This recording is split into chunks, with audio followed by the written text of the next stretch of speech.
وہ ساری باتیں اور وہ سیاہ فام لڑکی کی سیاہ چمکیلی آنکھیں اس سے یاد آ گئی تھی۔ تم سب کو اپنی مٹھی میں کر کے دنیا پر راج کرو گی، کیا تم یہ نہیں چاہتی؟ اس نے گھبرا کر ادھر ادھر دیکھا۔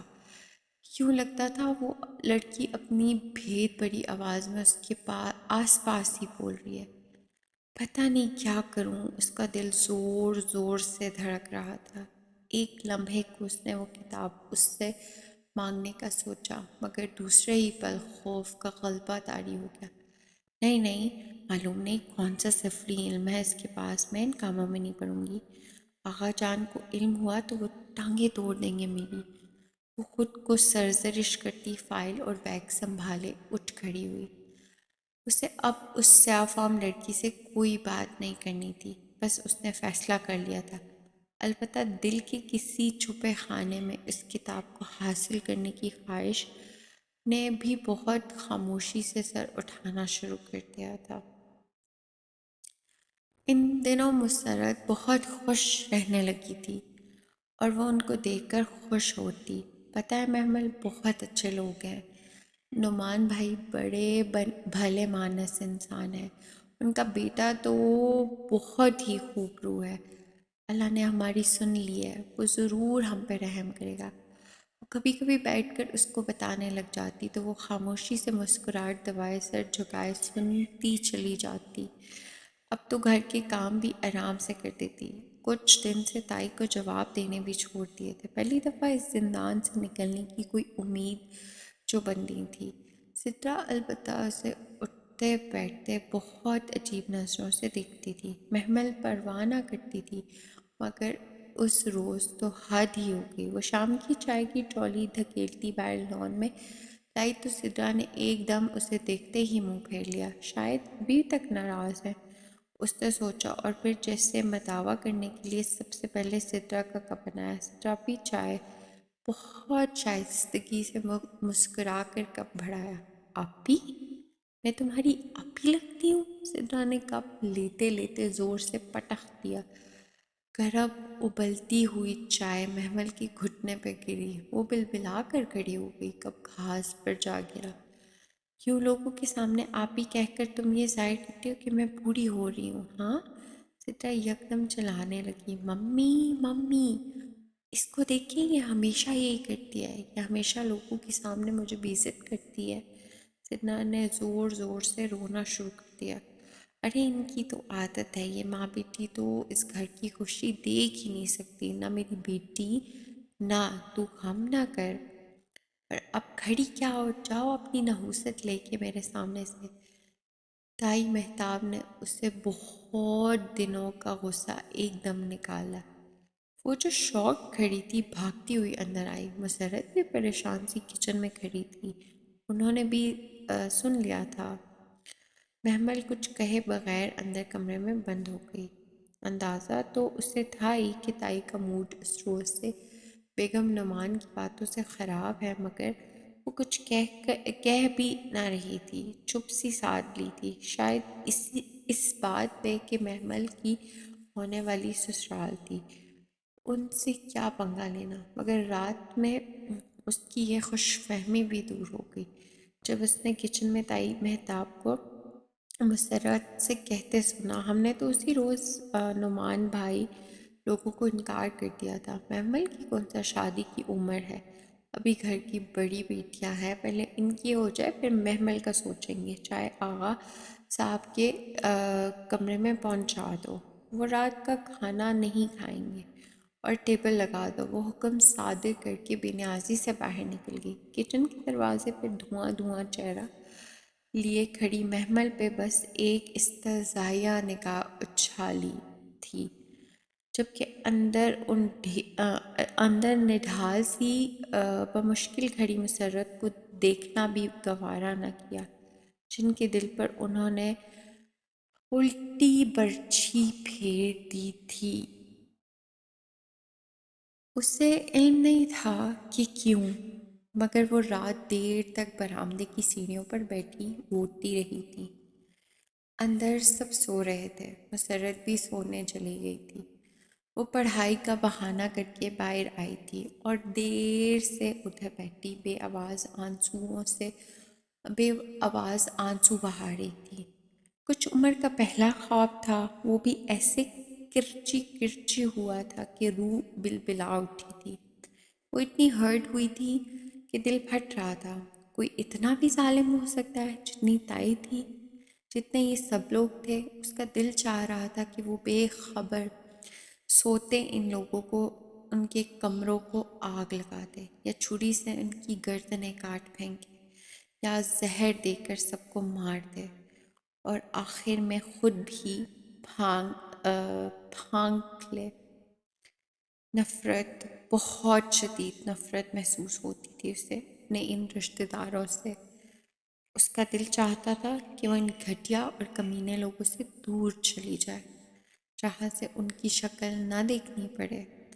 اور واقعی وہ چلی بھی جائے گی، اس نے سوچ لیا تھا۔ بس ایک دفعہ اسے وہ اسکالرشپ مل جائے جس کے لیے اس نے برٹش ہائی کمیشن کے اعلان کے بعد اپلائی کیا تھا، کہ بھلے گھر کے حالات جو بھی ہوں۔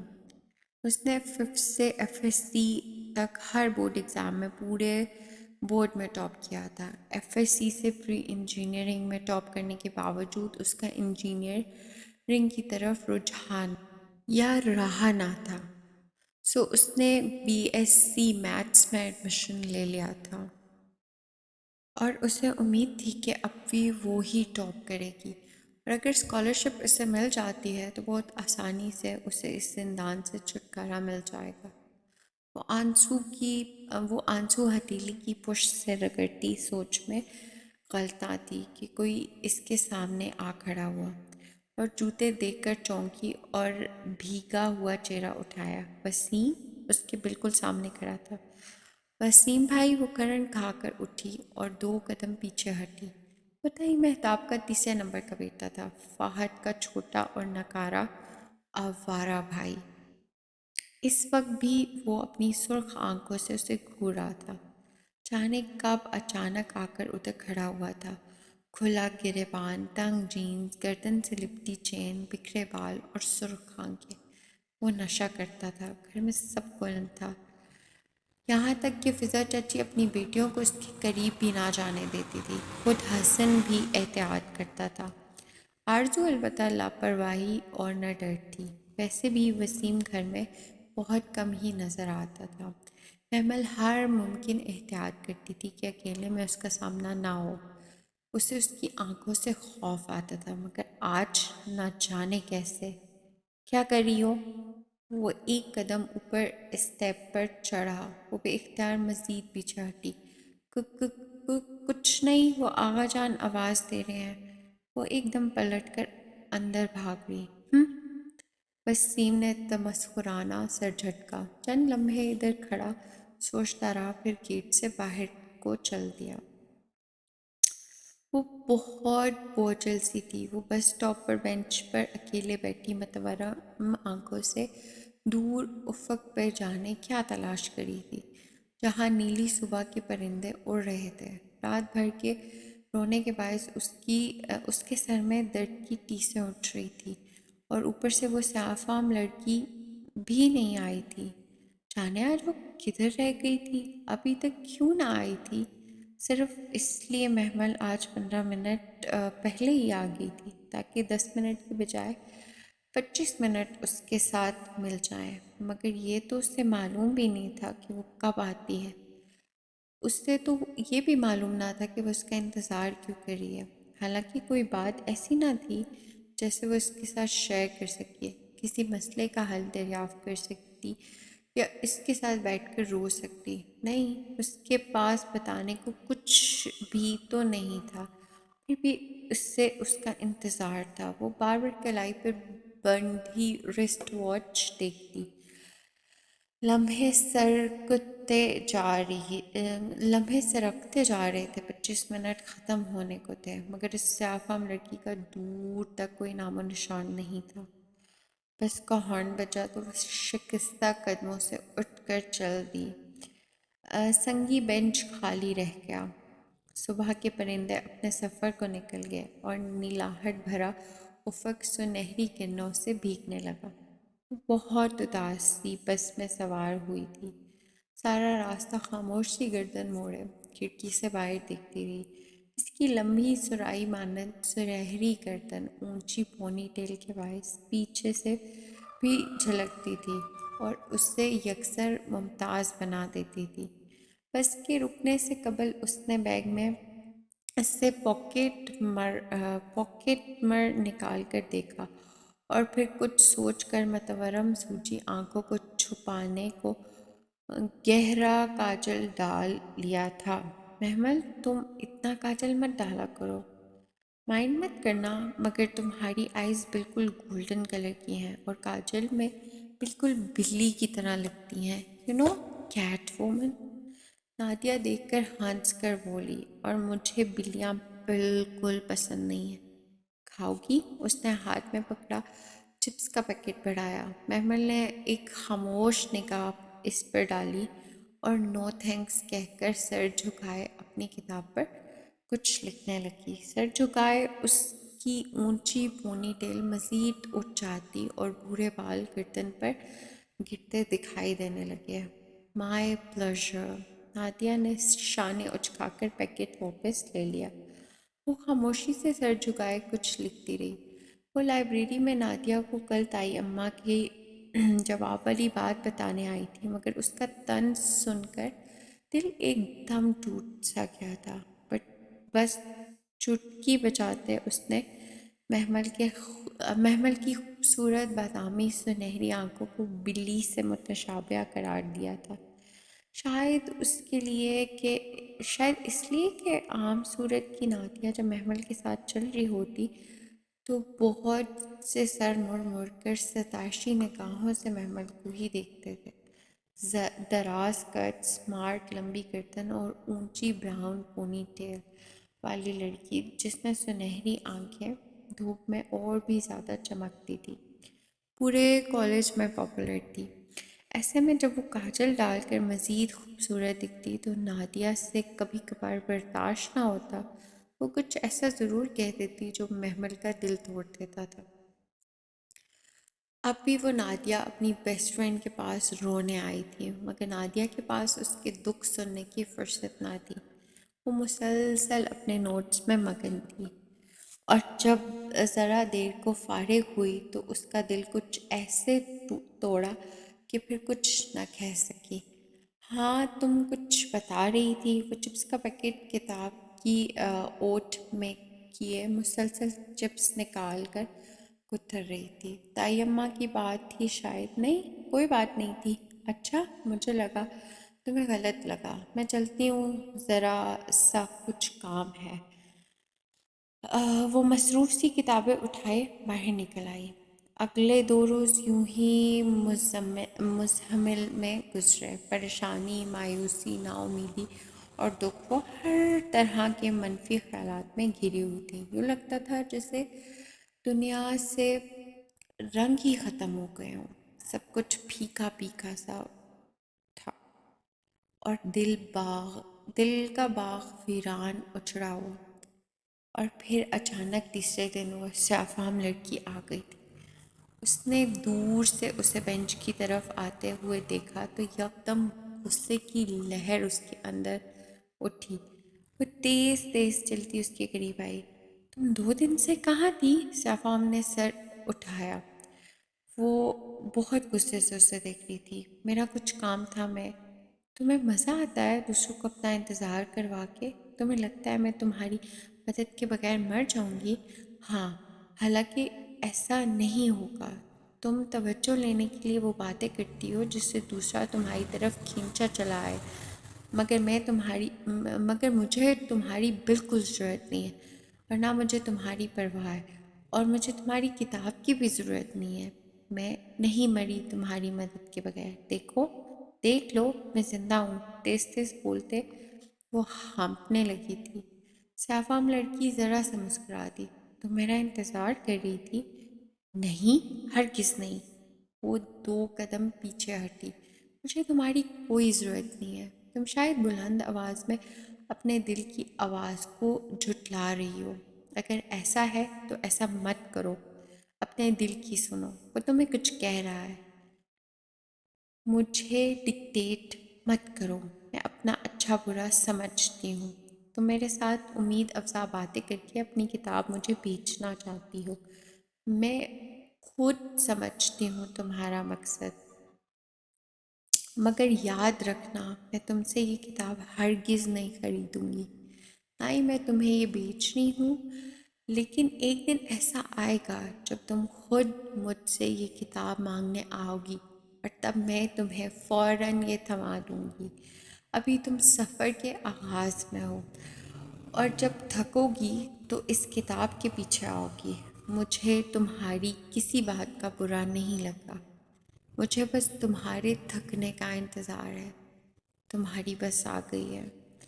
اس وقت تو وہ غصے میں پلٹ گئی، مگر سارا دن یہی سوچتی رہی کہ اس کو اس سیاہ فام لڑکی کو دیکھ کر کیا ہو گیا تھا، کیوں اس نے اس پر اتنا غصہ کیا تھا، کیا لگتی تھی اس کی، اور اس نے کیا بگاڑا تھا اس کا، اور اسے غصہ کس بات کا تھا۔ یوں نہ جانے لوگوں کے ساتھ اس طرح کا سلوک تو محمل ابراہیم کبھی بھی نہ کرتی تھی، پھر اب کیوں؟ ندامت اور شرمندگی کے احساس نے اسے پورا دن جکڑے رکھا۔ وہ کچن کے تمام کام بے توجہی سے نپٹاتی رہی، پڑھائی بھی ٹھیک سے نہ کر سکی، پیپرز ہو رہے تھے۔ ابھی اس کے پاس پڑھنے کو بہت کچھ تھا، مگر سارا دن احساس جرم سے اندر ہی اندر کچھ کچوکے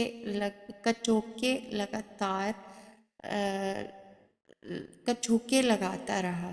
جب رات کو اچانک رضیہ پھپھو کی آمد کا شور اٹھا تو وہ بہت بے دلی سے لاؤنج میں آئی۔ فائقہ آج کل سارا وقت میرے ساتھ کچن میں لگی رہتی ہے، میں تو منع کرتی ہوں مگر مجال ہے جو یہ مجھے کسی کام کو ہاتھ لگانے دے۔ آج بھی پڈنگ بنائی تھی، کہہ رہی تھی سارے ماموں شوق سے کھاتے ہیں، انہیں دے آؤں۔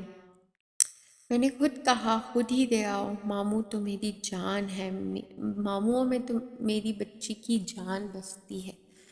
اور سب ٹھیک ہے گھر میں؟ فواد کہاں ہے؟ نظر نہیں آ رہا۔ مہتاب تائی کے ہمراہ اندر داخل ہوتی رضیہ پھپھو نے بات کا اختتام پر ادھر ادھر دیکھ کر بظاہر سرسری سا پوچھا تھا۔ فواد تو نہ نظر آیا، مگر محمل پہ نظر پڑی تو چہرے پر ناگواری بکھر گئی۔ شاید اس وجہ سے ان کی آخری بات پہ وہ ذرا سا استہزائیہ مسکرائی تھی۔ لڑکی کوئی کام کاج ہے تمہیں؟ جب دیکھو لوٹھا کی لوٹھا ادھر ادھر بھاگتی پھرتی ہو۔ میری بھابھی کا جگرا ہے جو مفت خوروں کو گھر میں ٹکا رکھا ہے، ورنہ میں ہوتی تو انہیں اس کی مسکراہٹ تپا گئی تھی جیسے چوری پکڑی گئی ہو۔ سو بگڑ کر کہتی بڑے صوفے پر بیٹھی۔ فائقہ بھی دونوں ہاتھوں میں ٹرے پکڑے جس پر 2 ڈونگے رکھے تھے چلی آ رہی تھی۔ فیشن کے مطابق شارٹ شرٹ کے نیچے ٹراؤزر اور لمبے لمبے بال کھلے تھے جن میں چوٹی کے بل نظر آ رہے تھے۔ وہ سدرا کی طرح خوب میک اپ کرتی تھی اور اس طرح شاید ذرا قابل قبول صورت لگ جاتی تھی اگر وہ گہرے مسکارے اور آئی میک اپ کے اوپر وہ بڑا سا سیاہ فام فریم کا چشمہ نہ لگایا کرتی۔ یہ کدھر رکھوں مومانی جان؟ وہ رک کر مدھم آواز میں پوچھ رہی تھی، ورنہ یہی فائقہ تھی جو کچھ عرصہ قبل بے ہنگم شور کیا کرتی تھی۔ کچن میں رکھ دو، بلکہ محمل تم یہ لے جاؤ۔ لائیے۔ محمل آگے بڑھی تو فائقہ نے قطرے تذبذب سے ماں کو دیکھا۔ دے دے فائقہ باجی، فواد بھائی تو ویسے بھی ابھی آفس سے نہیں آئے، وہ پوچھ رہی تھی ابھی ان کا۔ وہ بے نیازی سے کہہ کر ٹرے لے کر کچن میں رکھ آئی۔ فواد ابھی تک نہیں آیا؟ پھپھو نے بے چینی سے گھڑی دیکھی، پھر فائقہ کو آنکھ کا اشارہ کیا۔ وہ فوراً مہتاب تائی کے بالکل مقابل صوفے پر معتب سی بیٹھ گئی۔ ہاں کچھ کام تھا شاید۔ اور تم ٹھیک ہو؟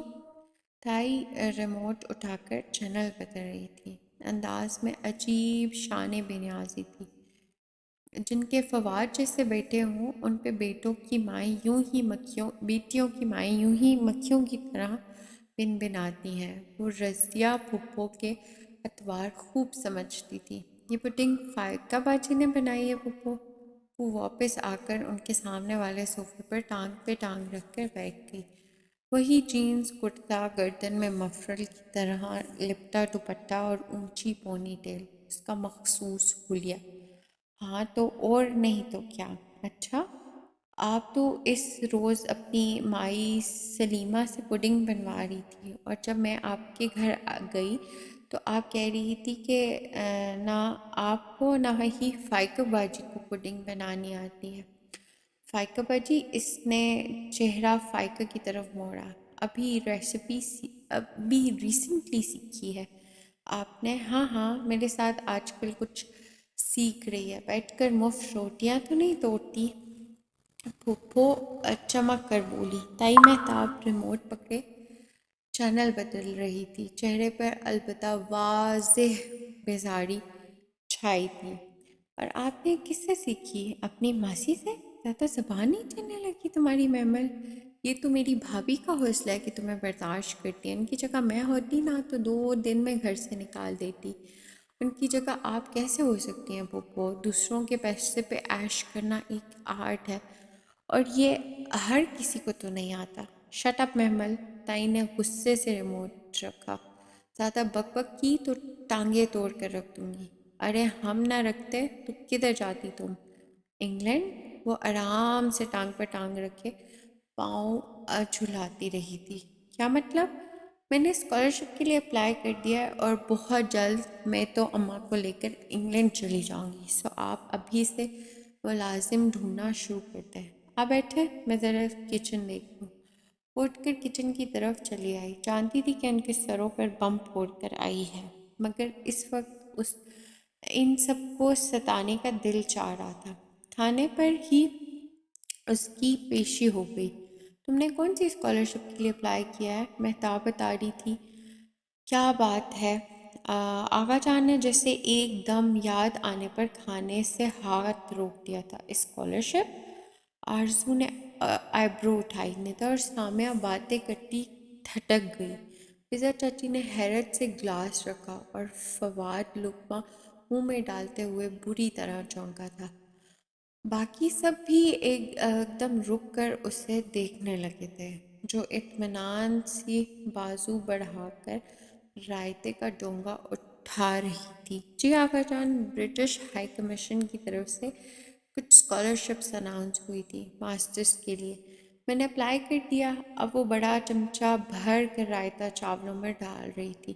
امید ہے جلد ہی مل جائے گی، پھر میں انگلینڈ چلی جاؤں گی۔ سوچ رہی ہوں وہیں ساتھ ساتھ جاب وغیرہ بھی کر لوں، آخر خرچے بھی تو پورے کرنے ہوں گے نا۔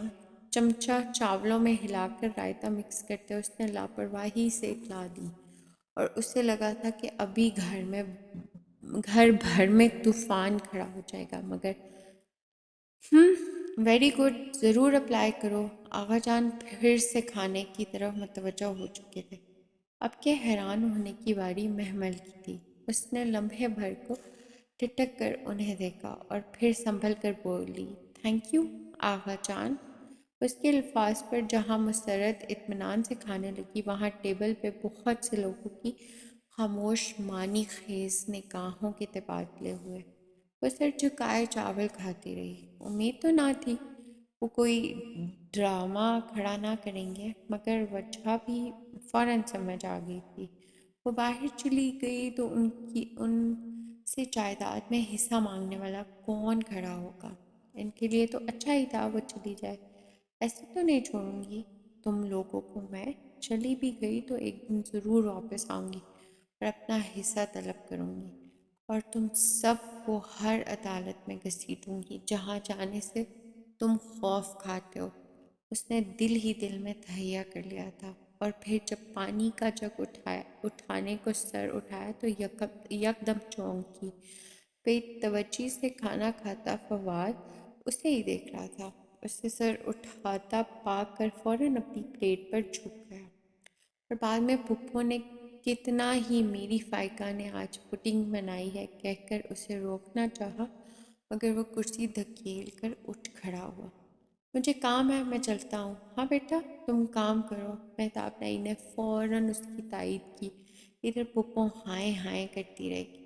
وہ لمبے لمبے ڈھک بھرتا باہر نکل گیا۔ محمل کا دل یکدم اداس سا ہو گیا تھا، پتہ نہیں کیوں۔ دور بینچ پر بیٹھی سیاہ فام لڑکی کو دیکھ کر اس کے قدموں میں تیزی آ گئی۔ وہ سب رفتاری سے چلتی بینچ کے قریب آئی۔ Good morning. سیاہ فام لڑکی نے چونک کر سر اٹھایا اور پھر ذرا سا مسکرائی۔ Good morning to you too. وہ اسی طرح کتاب کے کناروں پر مضبوطی سے ہاتھ جمائے بیٹھی تھی۔ میں دراصل محمل متذبذب سی اس کے ساتھ بیٹھی۔ مجھے کل کے رویے پر شرمندگی ہے۔ میں کبھی بھی اتنی روڈ نہیں ہوتی اور جانے دو، مجھے برا نہیں لگا۔ نہیں، I am sorry, really sorry. میں کچھ پریشان تھی۔ میں نے تو تمہیں تمہاری ہر پریشانی کا حل بتایا، تم خود اس طرف آنا نہیں چاہتی۔ نہیں، اس نے بے ساختہ نگاہیں چرائی۔ مجھے اس کتاب سے کوئی دلچسپی نہیں ہے، مگر اس کتاب کو تم سے ہے۔ اس نے مجھ سے کہا ہے کہ میں اسے تمہارے حوالے کر دوں۔ وہ پوری طرح چونکی تھی۔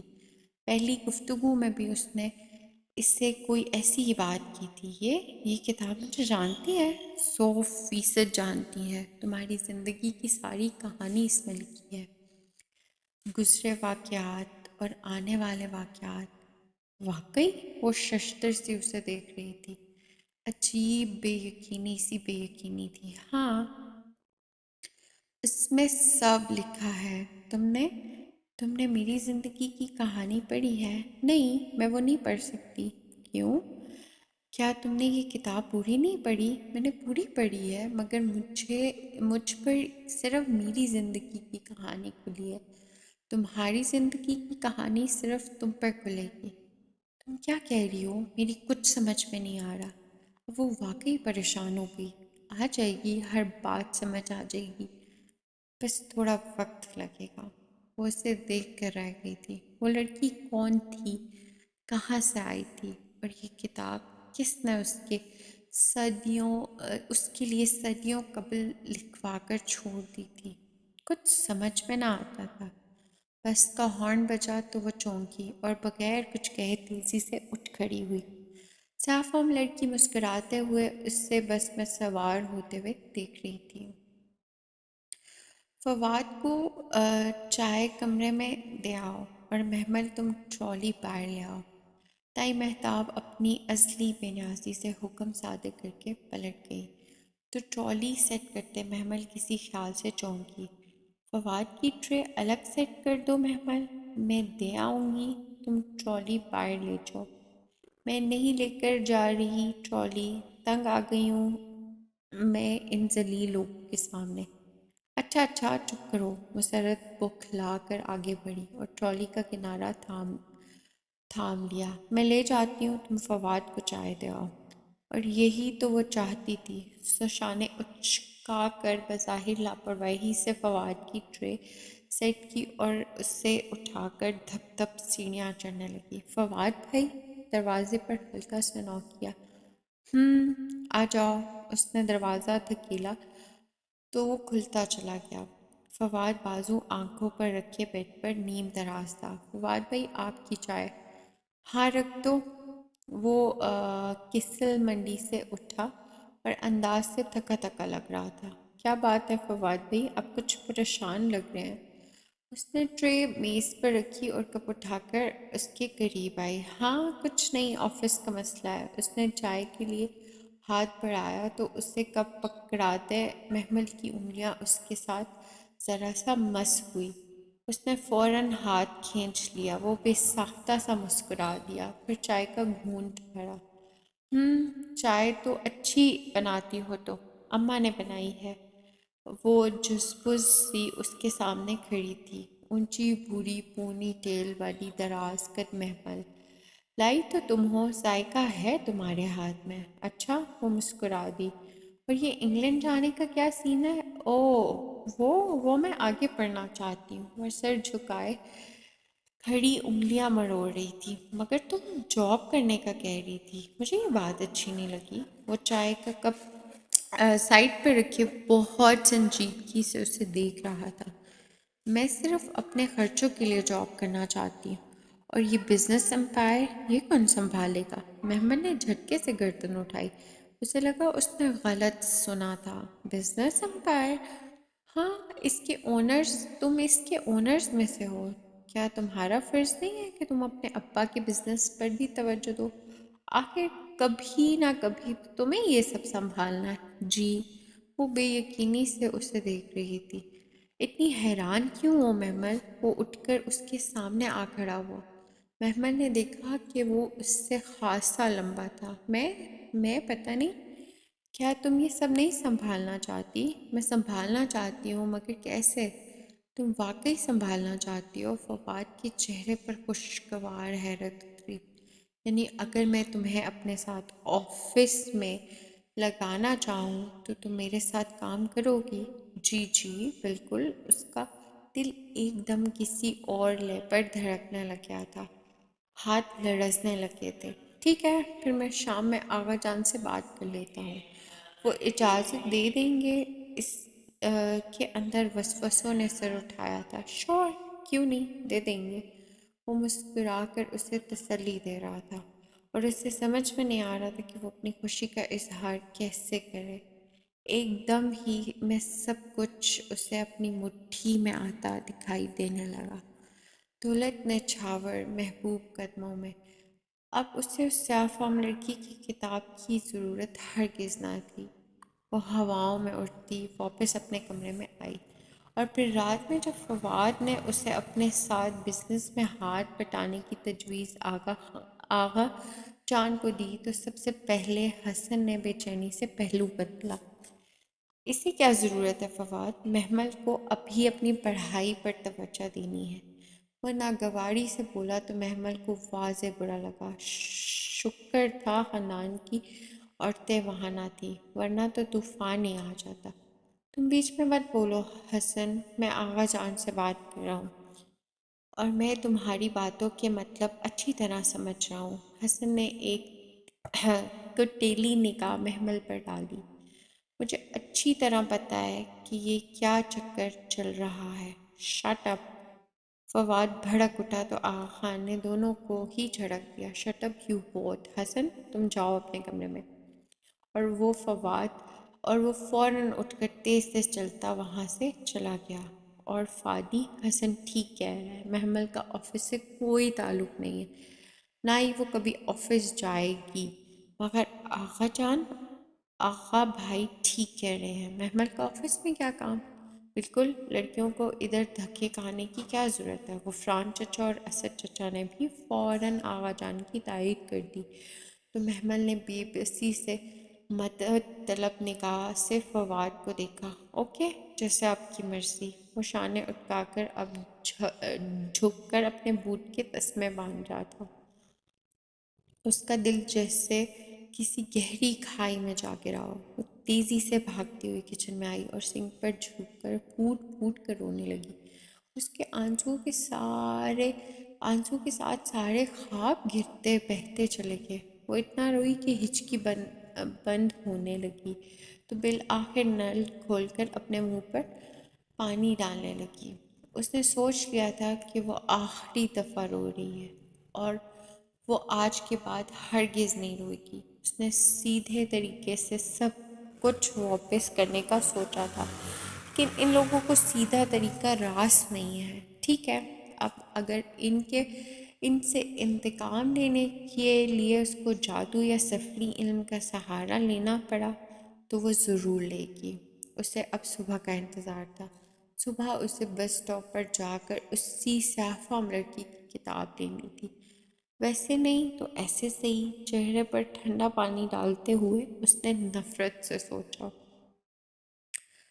صبح اسے کالج نہیں جانا تھا، ایگزامز ختم ہو چکے تھے، مگر وہ پھر بھی بہانہ کر کے مخصوص وقت سے آدھا گھنٹہ پہلے ہی بس اسٹاپ پر چلی آئی تھی۔ اب مسلسل بینچ کے آس پاس ٹہل رہی تھی۔ سیاہ فام لڑکی ابھی تک نہ آئی تھی۔ محمل بار بار کلائی پر بند گھڑی دیکھتی، پھر بے چین نگاہوں سے گردن ادھر ادھر گھماتی، بھوری اونچی پونی ٹیل بھی ساتھ ہی جھولتی تھی۔ اسے شدت سے اس لڑکی کا انتظار تھا، اور آج تو لگتا تھا جیسے وقت بہت دیر سے گزر رہا ہو۔ بالآخر وہ تھک کر بینچ پر بیٹھی اور سر دونوں ہاتھوں میں تھام لیا۔ کیا میرا انتظار کر رہی تھی؟ اس نے اس کے کاندھے پر ہاتھ رکھا تو وہ کرنٹ کھا کر اٹھی۔ وہ صاف عام لڑکی کے ساتھ کھڑی مسکرا رہی تھی۔ میں تمہارا ہی ویٹ کر رہی تھی، اور میں جانتی ہوں کہ کیوں۔ وہ آرام سے بینچ پر بیٹھ گئی، بیگ کے اسٹرپ کاندھے سے اتار کر ایک طرف رکھا اور کتاب احتیاط سے گود میں رکھی۔ پھر جیسے فارغ ہو کر محمل کا چہرہ دیکھا۔ تم تھک گئی ہو؟ ہاں میں تھک گئی ہوں، میں تنگ آ گئی ہوں، اس دنیا میں میرے لیے کچھ بھی نہیں ہے اور کوئی بھی نہیں ہے۔ ایسے نہیں کہتے، ابھی تو تمہیں وہ کچھ لینا ہے جس کی چمک سے تمہاری آنکھیں چکا چوند رہ جائیں گی۔ ابھی تو تم صحیح راستے پر آئی ہو۔ مجھے صحیح اور غلط کا نہیں پتہ، نہ ہی میں صحیح اور غلط کی تفریق میں پڑھنا چاہتی ہوں۔ اس نے بے اختیار نگاہیں چرائی تھی، اپنے دل سے اپنے اندر بیٹھتے گلٹ کا احساس اپنے دل سے اپنے اندر بیٹھتے گلٹ کے احساس سے۔ کوئی بات نہیں، شروع میں یہ کتاب مشکل لگے گی، جیسے کوئی عذاب ہو، قید ہو، مگر پھر تم عادی ہو جاؤ گی۔ وہ ویسے ہی مسکرا رہی تھی۔ یہ کتاب مجھ سے کیسے بات کرے گی؟ محمل سحر زدہ سی اس کو گود میں رکھی کتاب کو دیکھ رہی تھی۔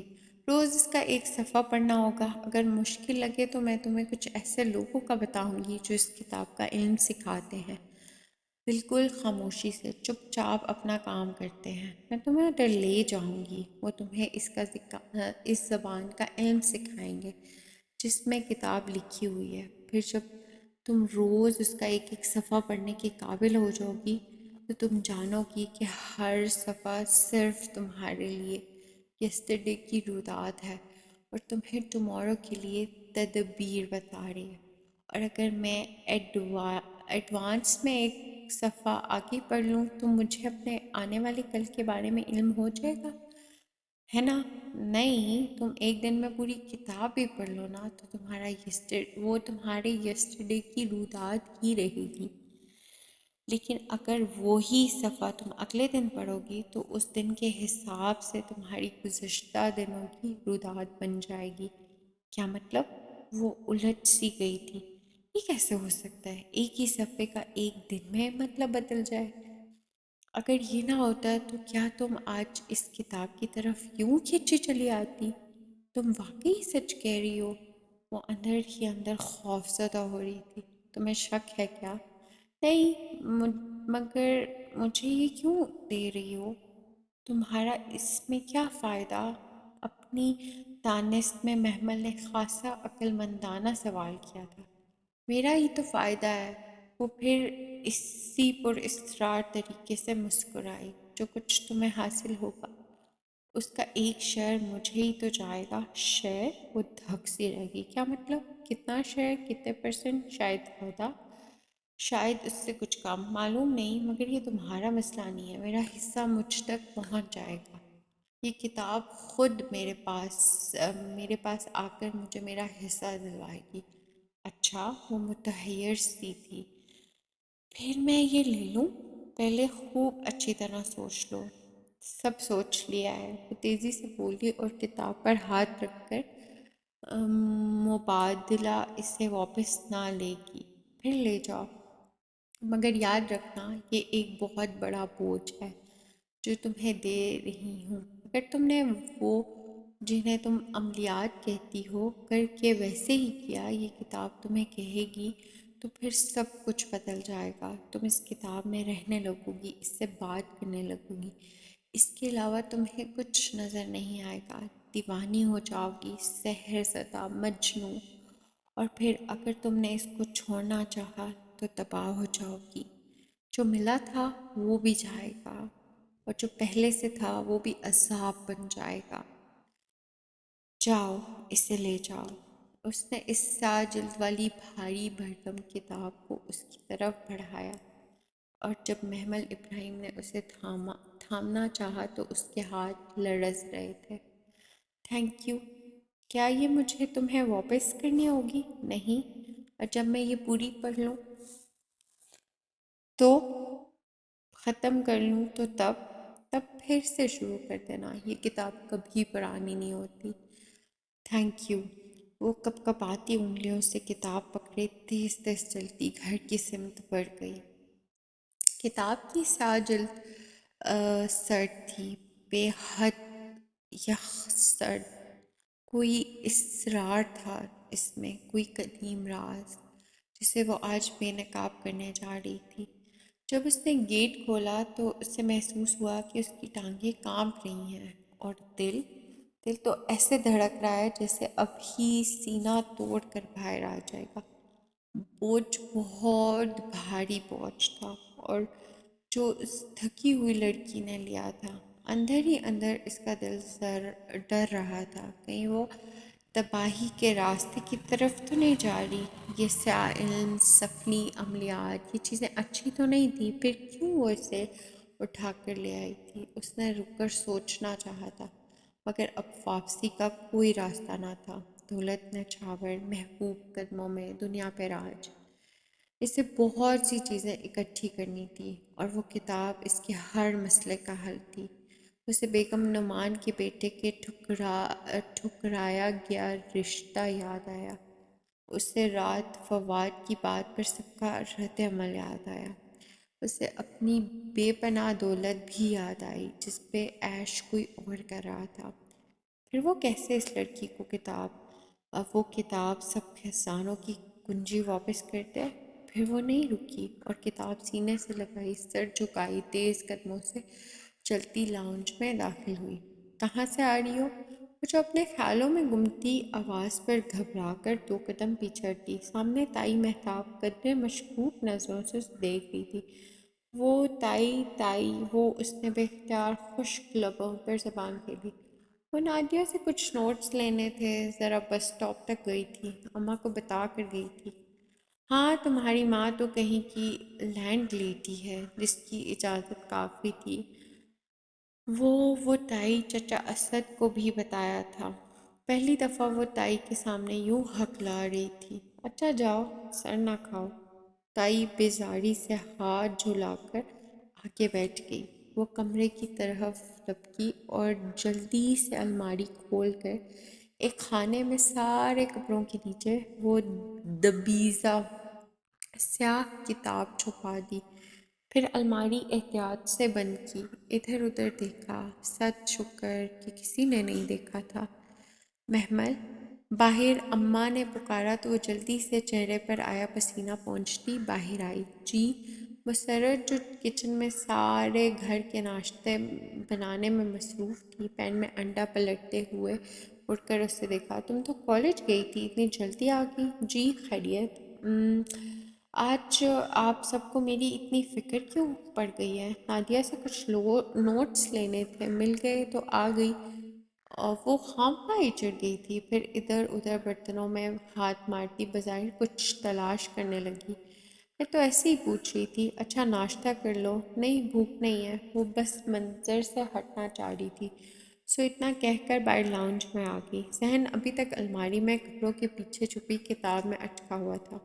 پھر گھر کے کام کاج، صفائی، اور اس کے بعد مسرت کے ساتھ مشین لگائے وہ میکانیکی انداز میں خاموشی سے کام کرتی رہی۔ مسلسل اس کا دل پلٹ پلٹ کر اس کتاب کی طرف جاتا تھا۔ وہ چند بار اندر آئی اور الماری کھول کر کپڑوں کے پیچھے ہاتھ تھپ تھپا کر دیکھا۔ کپڑوں کے پیچھے ہاتھ تھپ تھپا کر دیکھا۔ وہ سیاہ کتاب وہیں رکھی تھی۔ پھر سارا دن وہ موقع ڈھونڈتی رہی کہ جا کر اسے پڑھے،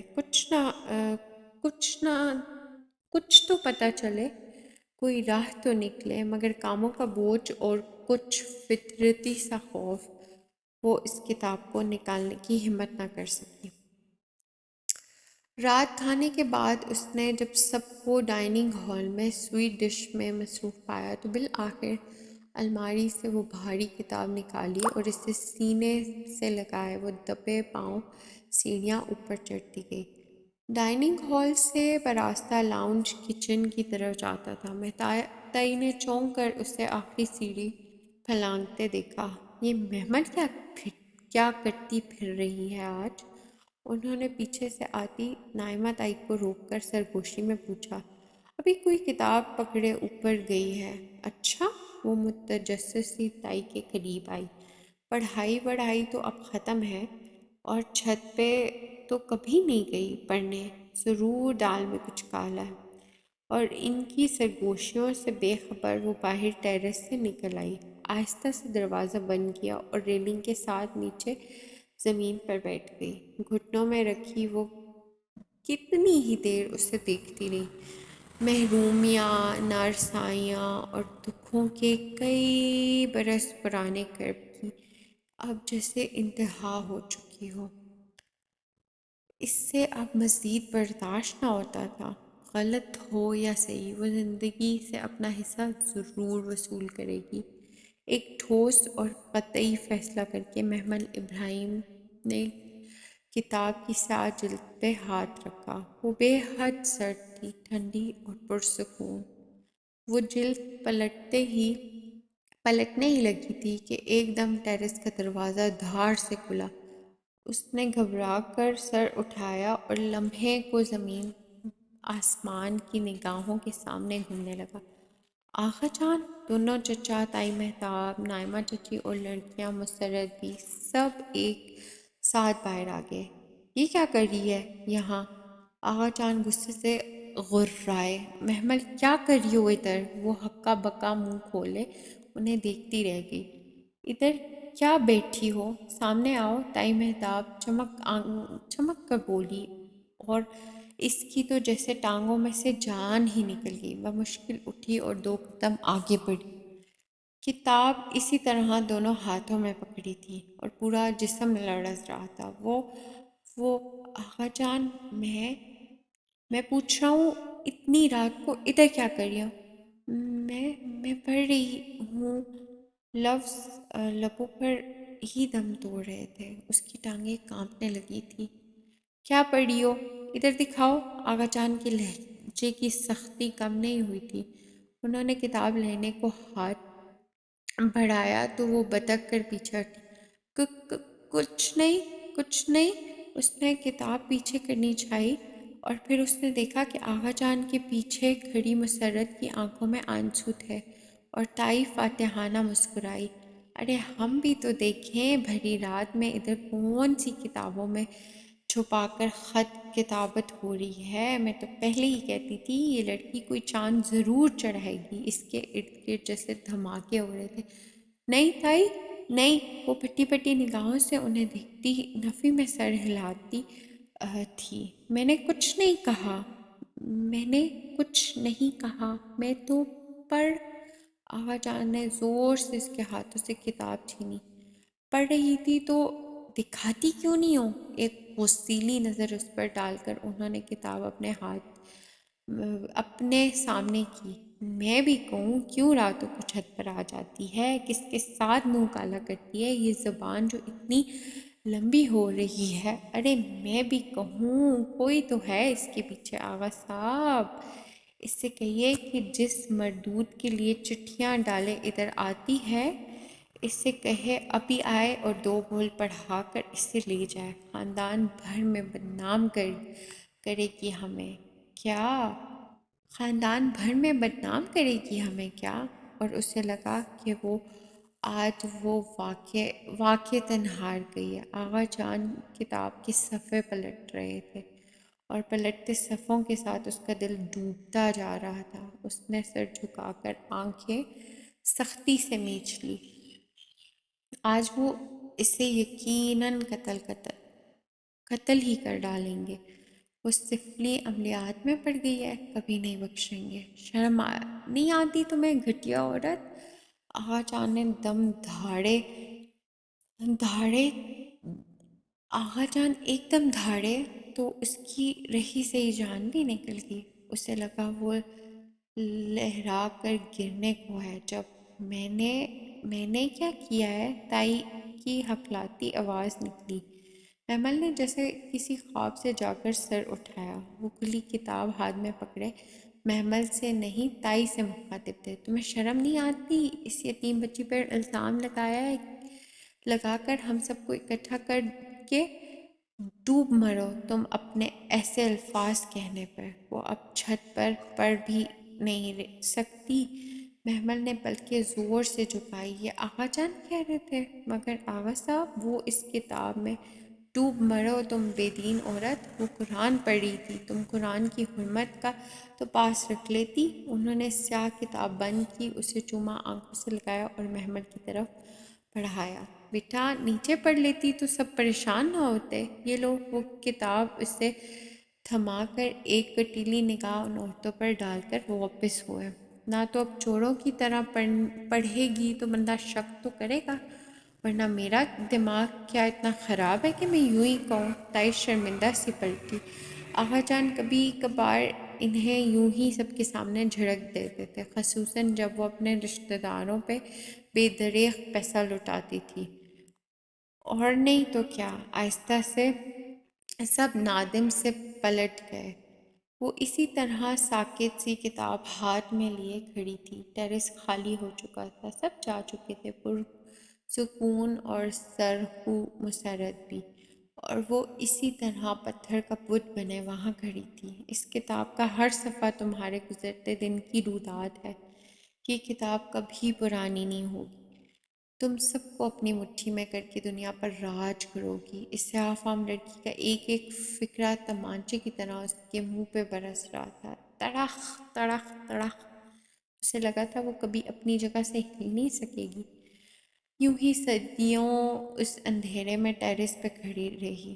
دھوکہ، مذاق، فریب، تمسخر، قرآن کی بے حرمتی.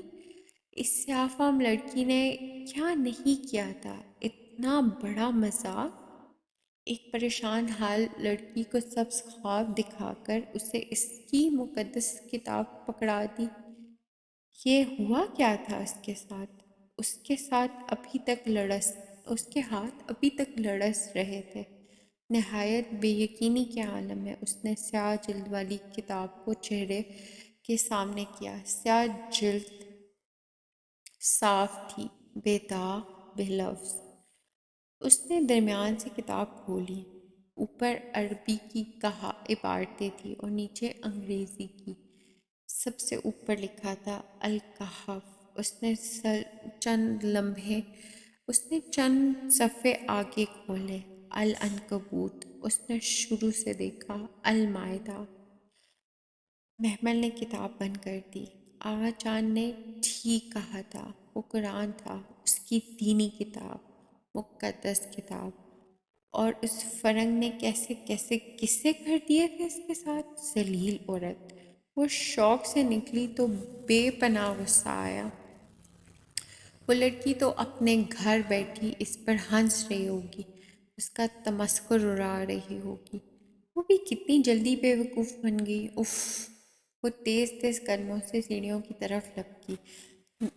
نہ سر پہ دوپٹہ، نہ وضو، نماز، اور چلے ہیں قرآن پڑھنے.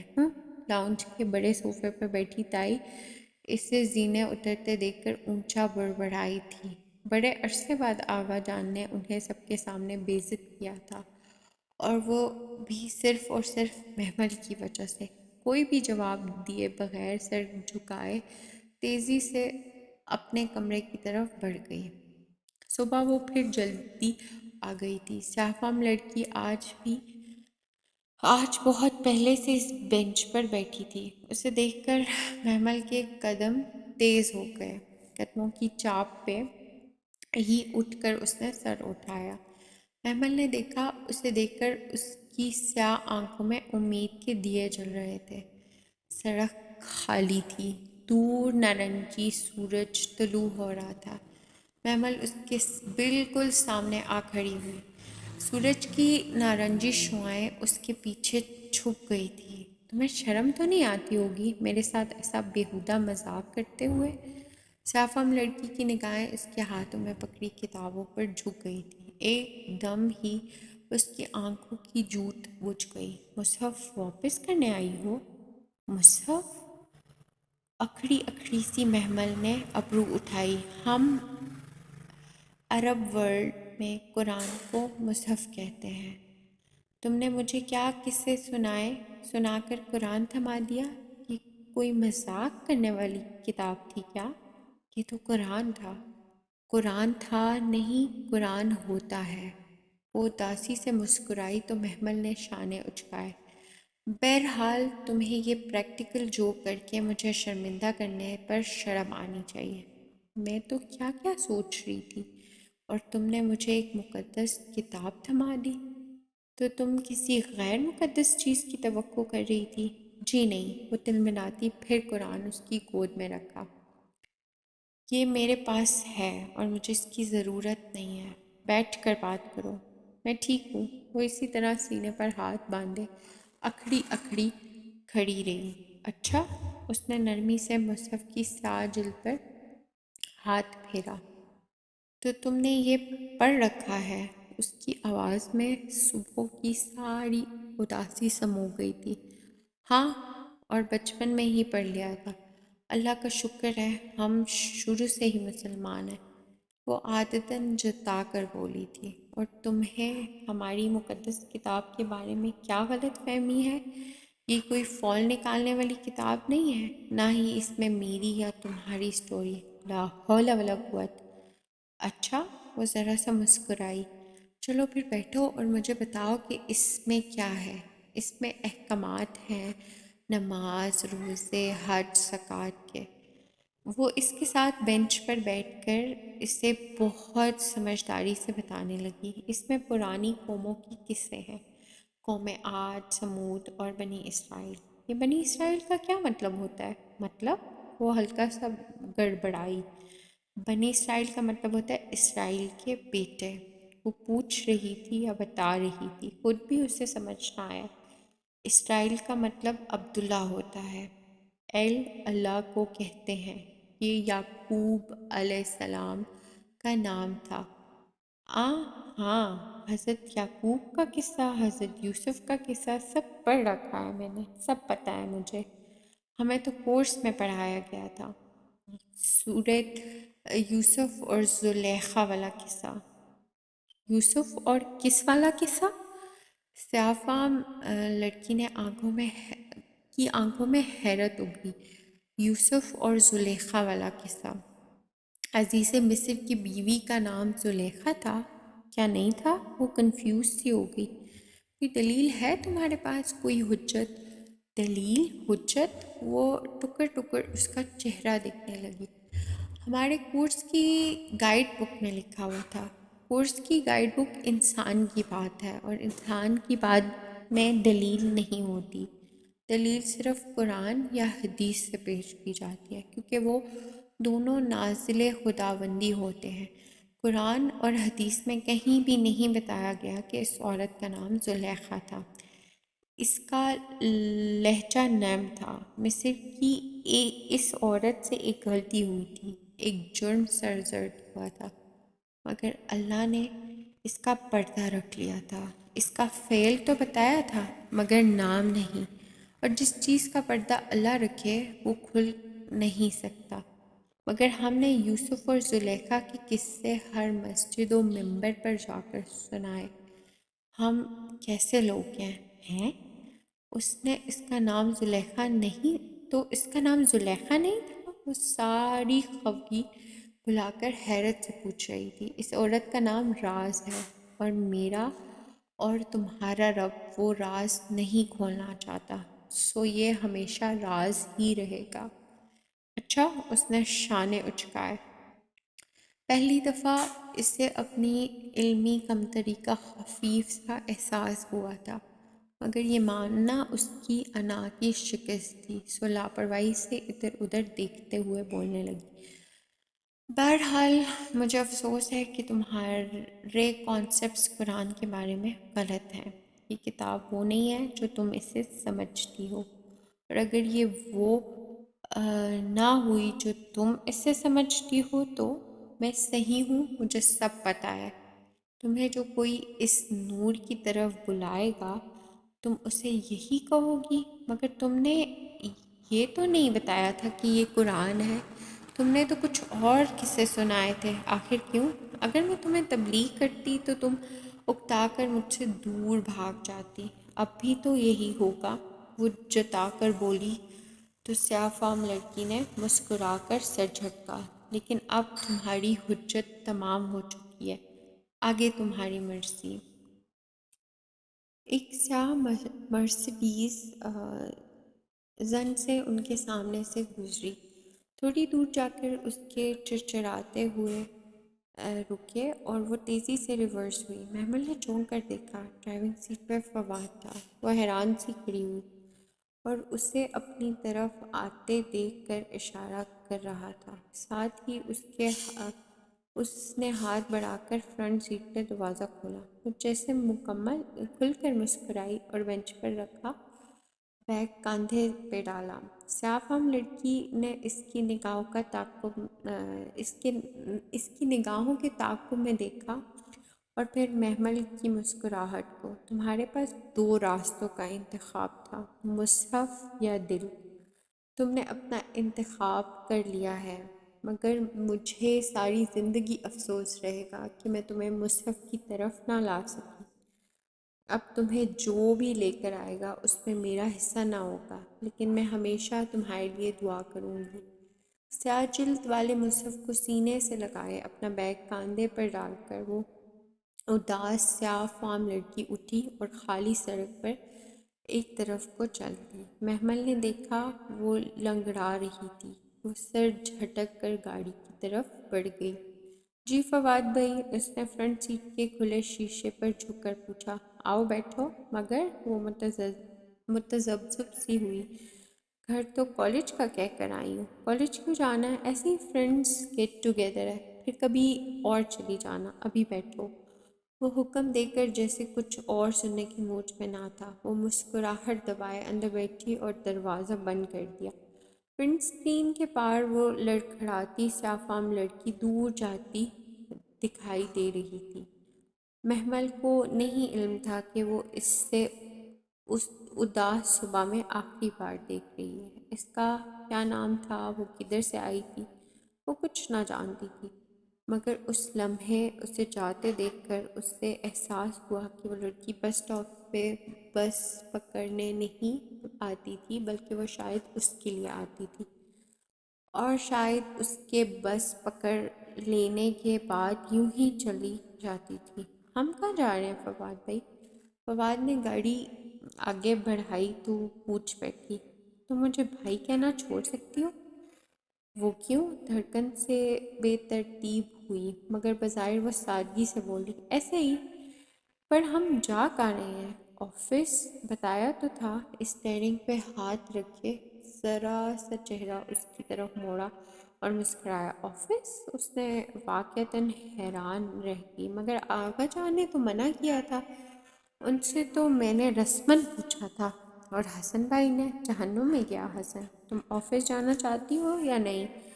جانا چاہتی ہوں، اس کے بگڑنے پہ وہ جلدی سے بولی۔ وہ کھل کر مسکرا دیا۔ ایسے ہی اعتماد سے زندگی گزارو گی تو خوش ہوگی، ورنہ لوگ تمہیں ہضم کر جائیں گے۔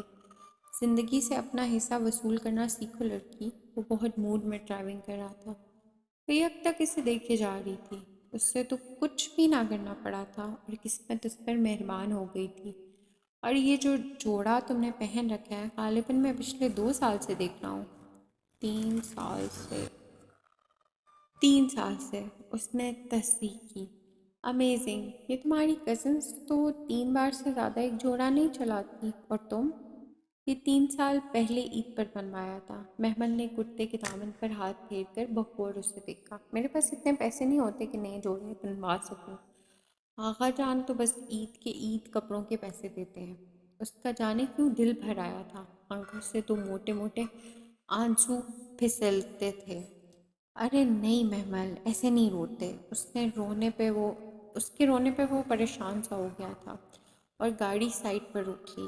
میرا مقصد تمہیں ہرٹ کرنا نہیں تھا، اور جب تک میں ہوں تمہیں فکر کرنے کی ضرورت نہیں ہے۔ اس نے سر اٹھایا، کان سی بھوری آنکھیں بھیگی ہوئی تھی۔ اور ابھی آفس نہیں جاتے؟ جناس اوپر چلتے ہیں، وہاں سے تمہارے لیے ڈیزائنر ویئر لیتے ہیں۔ تم بہت خوبصورت ہو محمل، تمہیں خوبصورت چیزیں ہی پہننا چاہیے۔ اور اس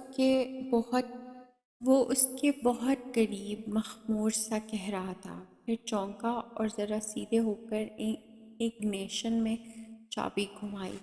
وہ سر جھکائے ہتھیلی کی پشت سے بھیگے رخسار رگڑ رہی تھی۔ ایک دل فریب مسکراہٹ اس کے لبوں پر بکھری تھی۔ اگرچہ تائی اماں کو پتہ چل جاتا کہ ان کا ولی عہد میرے آنسوؤں کی اتنی پرواہ کرتا ہے تو کتنا مزہ آئے۔ فواد طرب کا وہ پتہ تھا جس کے ذریعے اسے ان سب ظالم لوگوں سے انتقام لینا تھا۔ وہ اسے ڈیزائنر آؤٹ فٹس پر لے گیا تھا۔ محمل ایک دو دفعہ ندا یا سامیہ وغیرہ کے ساتھ ادھر آئی تھی۔ رنگوں، خوشبوؤں اور خوابوں کی سرزمین، چمکتے سنگ مرمر کے فرش اور قیمتی ملبوسات۔ اسے لگا وہ کسی خواب میں چل رہی ہے۔ سب کچھ جیسے واقعی اس کے قدموں میں ڈھیر ہو چکا تھا۔ آج کل ایسی شارٹ شرٹس کا فیشن ہے اور تم اتنی لمبی کرتیاں پہنتی ہو۔ ایک تنقیدی نگاہ اس پر ڈال کر اس نے بے حد جدید تراش خراش کے لباس کا ہینگرز اتار کر اس کے کاندھے کے ساتھ لگایا۔ یہ ٹھیک ہے، تمہیں کیسا لگا؟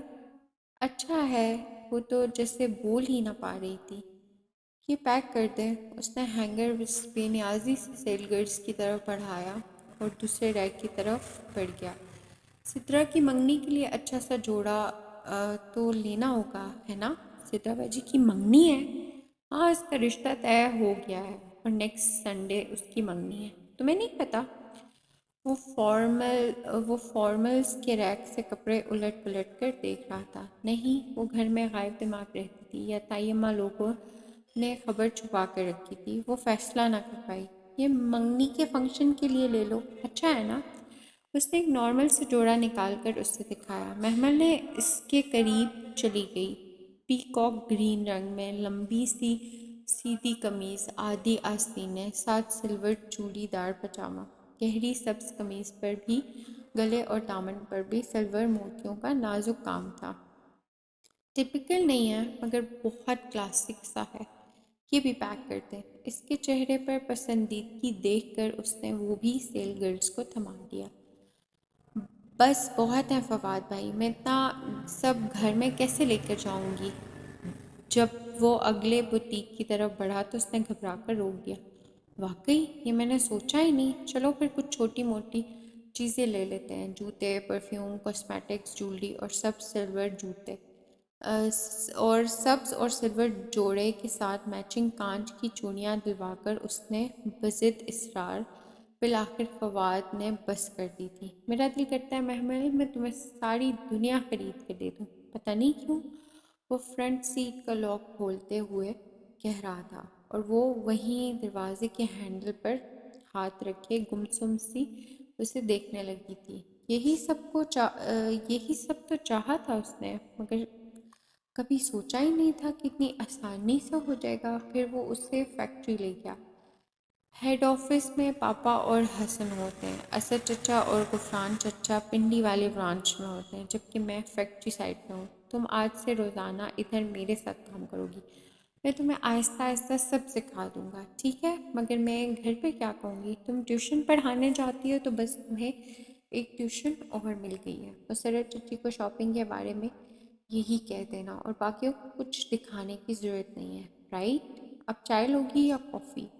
وہ اپنی سیٹ سنبھالتے بے نیازی سے ہدایت دے کر فون کی طرف بڑھا تو وہ طمانیت سے مسکرا دی، کافی۔ وہ اس کے مقابل کرسی کی پشت سے ٹیک لگائی، گڈ۔ وہ بھی مسکرا دیا۔ مسکراتے ہوئے وہ بہت اچھا لگتا تھا۔ اس روز فواد نے اسے کوئی کام نہیں کرنے دیا، بس ادھر بیٹھ کر مجھے ابروز کرو اور سیکھو، کہہ کر اسے اپنے سامنے بٹھا دیا۔ کام کرتے وہ گاہے بگاہے نگاہ اٹھا کر اسے مسکرا کر دیکھتا تو وہ بھی ہنس پڑتی۔ وہ دن اسے اپنی زندگی کے بہترین دنوں میں سے لگا تھا۔ اماں مجھے دوسری ٹیوشن بھی مل گیا ہے، سو آئندہ صبح جایا کروں گی۔ مسرت اپنے کامروں میں الجھی تھی، سو دھیان نہ دیا۔ اس نے خاموشی سے سارے کپڑے اور چیزیں الماری میں رکھ دی۔ پھر روز کا یہی معمول بن گیا۔ نادیہ کے والد کی اکیڈمی سے اس نے مہینے بھر کی چھٹی لے لی تھی اور صبح سے شام ڈھلے فواد کے ساتھ فیکٹری چلی جاتی تھی۔